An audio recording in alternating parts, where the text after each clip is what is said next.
Good morning mga kabiyahe! Hello, hello, hello! We are here in our kitchen and it's another cooking show for Laling Biyahera today.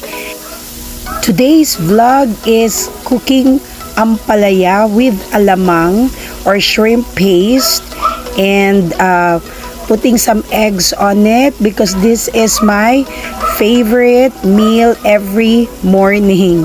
So most of the time I eat ampalaya with egg, but this time I put something like a twist to it to make some difference of my daily routine.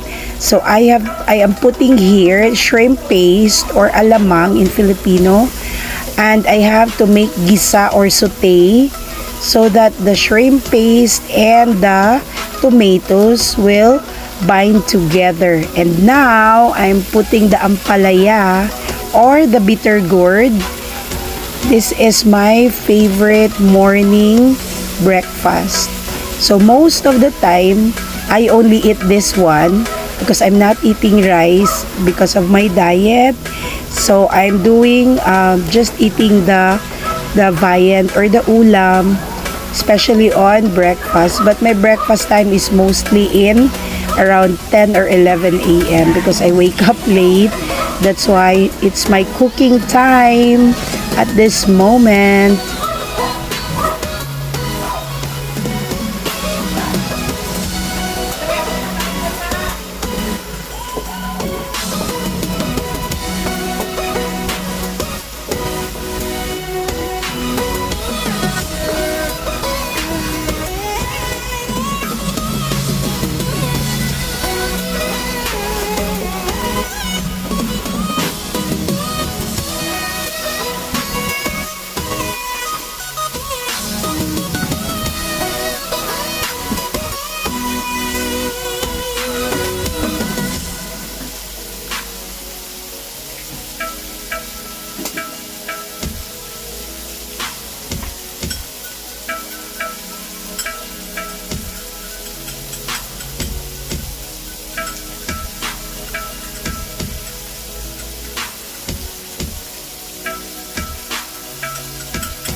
Now, our breakfast is ready for a big bite. Alright, thank you. A few moments later. So I'm ready to eat my breakfast, and I'd like to say thank you for watching this short mini cooking show. Thank you so much mga kabiyahe. Don't forget to like and subscribe. Bye!